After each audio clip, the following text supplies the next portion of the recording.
Pues claro, voy a abrir el paso al coloquio, pero primero me gustaría reflexionar un poco. Significa que me gustaría pediros que penséis simplemente un minuto qué es para vosotros la crítica, cuál es vuestra definición de crítica y qué os hace sentir, vibrar la palabra crítica, puesto que ese sentimiento, esa emoción, va a determinar muchas veces nuestra propia actitud ante la crítica, tanto cuando la recibimos como cuando la emitimos. Muchas personas que sí, que hablan hoy en día mucho sobre la retroalimentación, el feedback. No, el feedback es el mismo perro con otro collar. O sea, el feedback es una crítica, es una retroalimentación, es una interpretación, una exposición de lo que yo he interpretado o lo que yo pienso, opino, veo, una evaluación, un juicio de algo. Y esa es realmente la definición de crítica. La crítica no es más que una valoración, evaluación o un juicio de algo. Nos lleva al siguiente punto, que es algo que es la crítica depende mucho de quién la emite, quién la recibe, cómo se emite y cómo se recibe. Y muchas veces no nos ponemos en contexto o no diferenciamos cuando yo la emito y cuando yo la recibo. El concepto de la crítica o el feedback, la retroalimentación, muchas veces se puede comparar con la obra de Dr. Jekyll y Mr. Hyde. Soy, o el Hulk, da igual, como lo veamos, ¿en qué situación me pongo cuando emito crítica y en qué posición estoy cuando la recibo? Hay personas que cuando emiten o critican, lo hacen desde una postura poco asertiva, lo hacen desde una postura, desde la benevolencia, desde la ayuda, desde el apoyo. Es una crítica sesgada.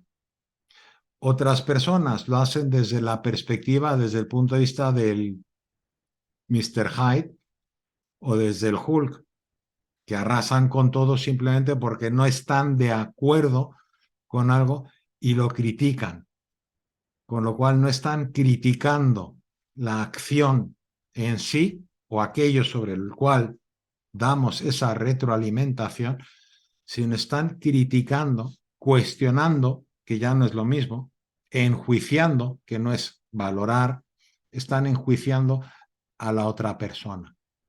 Y aquí creo que es muy importante, antes de abrir el coloquio, pensar sobre los tres filtros socráticos en cuanto a la crítica, tanto en la emisión como en la recepción.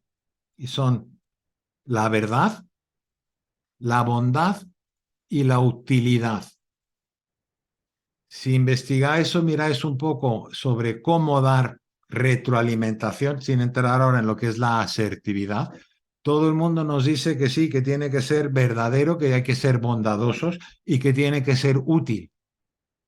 Pues estos mismos tres filtros de Sócrates los podemos aplicar a la hora de emitir, criticar, y a la hora de recibir la crítica.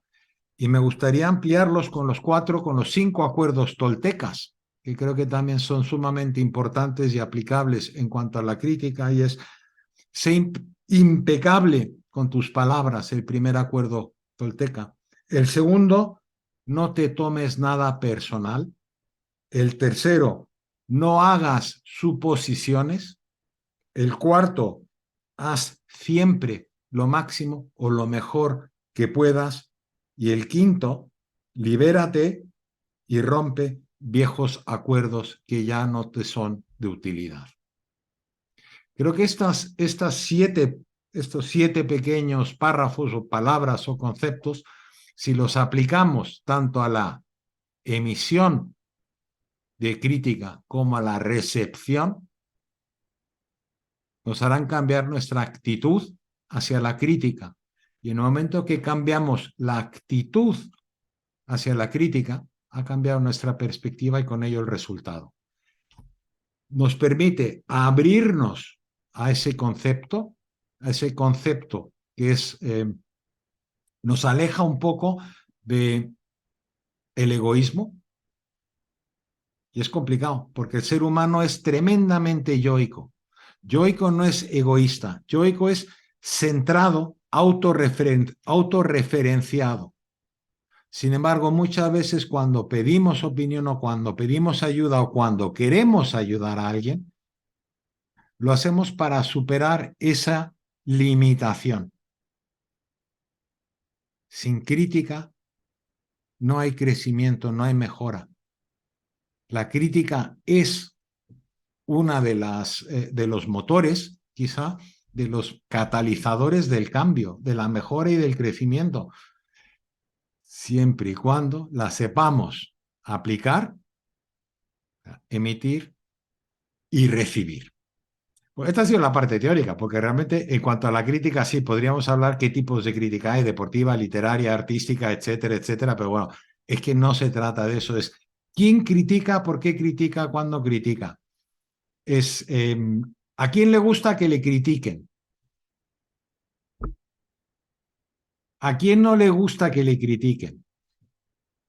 Bien. Entonces, ¿por qué me gusta que me critiquen?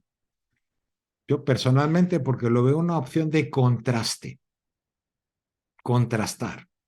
Muchas veces, claro, nos gustaría tener una bolita mágica o saber poder leer el pensamiento de la otra persona, tanto a nivel individual, particular, emocional, de mi novia, de mi pareja, de mi mujer, de mis hijos, de mi madre, de quien sea, pero a su vez también a nivel profesional, de mis compañeros de trabajo, de mis jefes, de mis subordinados, de mis clientes y de mis proveedores.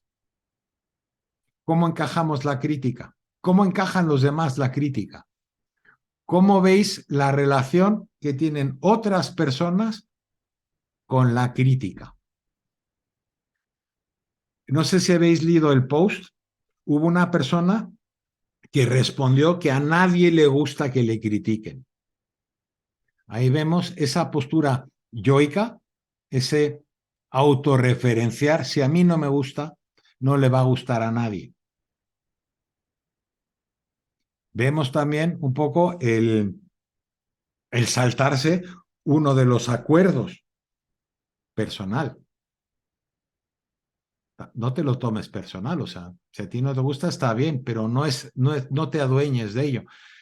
¿Cómo veis vosotros que ahora sí toca, ahora o de manera voluntaria?